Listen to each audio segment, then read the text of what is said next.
పాతికొండ పట్టణంలోని భారత రాజ్యాంగ నిర్మాత డాక్టర్ బాబాసాహెబ్ అంబేద్కర్ విగ్రహానికి ఎంఆర్పీఎస్ రాష్ట్ర working president Bondimadugula TM Ramesh Madiga పాలాభిషేకం చేసి హర్షం వ్యక్తం చేశారు.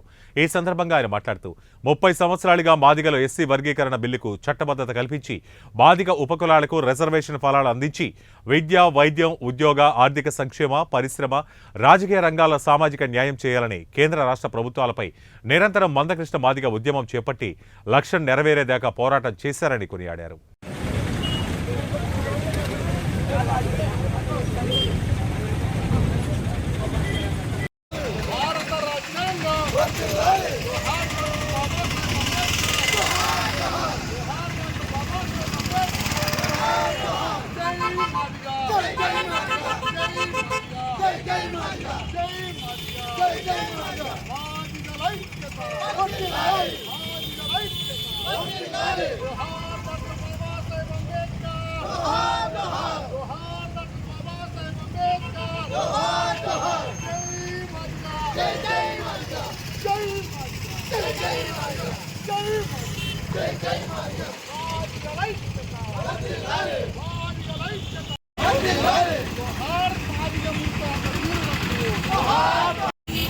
ఆంధ్రప్రదేశ్ రాష్ట్రంలో కర్నూలు జిల్లాలోని పత్తికొండ డివిజన్లో ఎంఆర్పిఎస్ఎస్ మాదిగ రిజర్వేషన్ పోరాట సాధన సమితి ముఖ్య నాయకుల ఆధ్వర్యంలో కోర్టు సర్కిల్ నుండి అంబేద్కర్ విగ్రహం దాకా ర్యాలీ చేపట్టి అనంతరం డాక్టర్ బాబాసాహెబ్ అంబేద్కర్ గారికి పాలాభిషేకం చేపట్టడమైనది.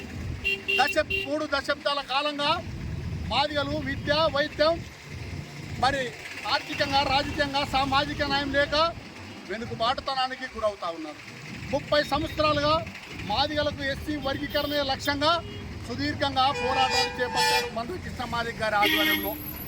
ఈరోజు రాష్ట్రంలో మాదిగలు పీజీలు, పిహెచ్డీలు, డిగ్రీలు చదివిన వ్యక్తులు ఉపాధి హామీ కూలీలుగా, వలస కూలీలుగా మారిపోతూ ఉన్నారు.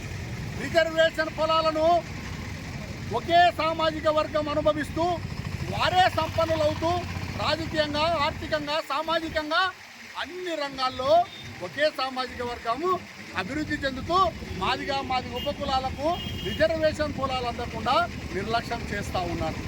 నిర్లక్ష్యం చేస్తున్న తరుణంలో గౌరవ మందాకృష్ణ మాదిగ గారు 30 సంవత్సరాలుగా మాదిగలందరూ చైతన్యవంతులు చేసి మాదిగలకు ఎస్సీ వర్గీకరణ బిల్లు అమలు చేయాలి, కేంద్ర రాష్ట్ర ప్రభుత్వాలు చట్టబద్ధత కల్పించాలని చెప్పి 1994 నుంచి ఈరోజు 2024 దాకా ఉద్యమం చేపట్టారు. ఎంతోమంది ఎస్సీ వర్గీకరణ బిల్లు సుప్రీంకోర్టు పరిధిలో ఉంది. ఇది అమలయ్యే అంశం కాదు. మరి సుప్రీంకోర్టులో 2000 నుంచి 2004 దాకా గౌరవ చంద్రబాబు నాయుడు గారు రిజర్వేషన్ ఫలాలు మాదిగలకు అందించారు. ఆ 4 సంవత్సరాల వ్యవధిలో మరి మాదిగలు 25,000 ఉద్యోగాలు వచ్చాయి. అంటే దాని తదనంతరం ఎక్కడ కూడా మరి సుప్రీంకోర్టుపై ఈవి చిన్నయ్య గారు ఎస్సీ వర్గీకరణ బిల్లును రద్దు చేయించారు. తర్వాత మాదిగలకు విద్య, వైద్యం, ఉద్యోగ, ఆర్థిక సంక్షేమ, పరిశ్రమ, రాజకీయ రంగాల్లో సామాజిక న్యాయం లేక వెనుకబాటుతనానికి గురవుతూ నిత్యం గ్రామాల్లో కుల వ్యవస్థ అంటరానితనానికి గురవుతూ దాడులకు, దౌర్జన్యాలకు, హత్యలకు, అత్యాచారాలకు, మానభంగాలకు గురవుతూ అభివృద్ధికి నోచుకోక వెనుకబాటుతనానికి గురవుతూ ఉన్నారు. మా జాతి ప్రజలు అన్ని రంగాల్లో అభివృద్ధి చెందాలంటే ఎస్సీ వర్గీకరణ బిల్లుకు సుప్రీంకోర్టు తీర్పు ఇవ్వాలి, పార్లమెంట్లో చట్టబద్ధత కల్పించాలని చెప్పి మాదిగలంతా ఐకమత్యంతో రాస్తారోకోలు, వంట వార్పులు, మరి నిరసనలు, ర్యాలీలు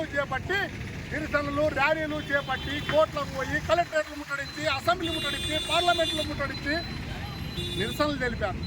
మరి ఎక్కడ కూడా మాదిగలకు అభివృద్ధి చేయడంలో నిర్లక్ష్యం వహిస్తూ ఉన్న తరుణంలో గౌరవ మందాకృష్ణ మాదిగ గారు, నరేంద్ర మోడీ గారు, మరి చంద్రబాబు నాయుడు గారు, కేంద్ర మంత్రి కిషన్ రెడ్డి గారి ఆధ్వర్యంలో మరి అన్ని రాజకీయ పార్టీల సహకారం తీసుకొని మందకృష్ణ మాదిగ గారు ఉద్యమంలో ఎక్కడ కూడా నిరుత్సాహానికి గురి కాకుండా మరి ఏకపక్షంగా సుప్రీంకోర్టులో వాదనలు జరిపించి ఉద్యమం చేపట్టి ఈరోజు గౌరవ అత్యున్నత ధర్మాసనం సుప్రీంకోర్టు మరి జస్టిస్ చంద్రచూడ్ ఆధ్వర్యంలో 7 జడ్జీల ఆధ్వర్యంలో మరి 6 మంది న్యాయమూర్తులు ఏకపక్షంగా వెనకబడిన మాదిగలు వెనకబడి ఉన్నారు, వివక్షతకు గురవుతున్నారు, అభివృద్ధి లేదు, అంటరానితనం ఉంది, విద్య ఉన్నా కూడా ఉపాధి లేదు, మరి పీజీలు, పిహెచ్డీలు తగిన వాళ్ళకు కూడా ఉపాధి లేదు, ఉద్యోగాలు లేవని చెప్పి ఎస్సీ వర్గీకరణ బిల్లును సుప్రీంకోర్టు సమర్థించి రాష్ట్ర ప్రభుత్వాలకు మరి తీర్మానం చేసి పంపింది. ఈరోజు రాష్ట్ర ప్రభుత్వాలు తక్షణమే ఆంధ్రప్రదేశ్ ముఖ్యమంత్రి గౌరవ చంద్రబాబు నాయుడు గారు, తెలంగాణ ముఖ్యమంత్రి సీఎం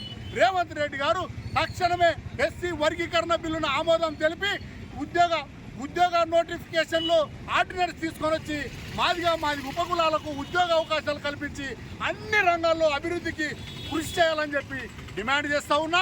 ఎస్సీ వర్గీకరణ బిల్లుకు సహకరించిన ప్రధానమంత్రి నరేంద్ర మోడీ గారికి, కేంద్ర మంత్రి కిషన్ రెడ్డి గారికి, మాజీ ఉప ప్రధాని వెంకయ్య నాయుడు గారికి, అదేవిధంగా నారా చంద్రబాబు నాయుడు గారికి, గౌరవ మందాకృష్ణ మాది గారికి, మరి బుంగా సంజయ్ గారికి ధన్యవాదాలు తెలుపుతూ సెలవు తీసుకుంటున్నా. నా పేరు టీఎం రమేష్, ఎంఆర్పిఎస్ఎస్ రాష్ట్ర వర్కింగ్ ప్రెసిడెంట్.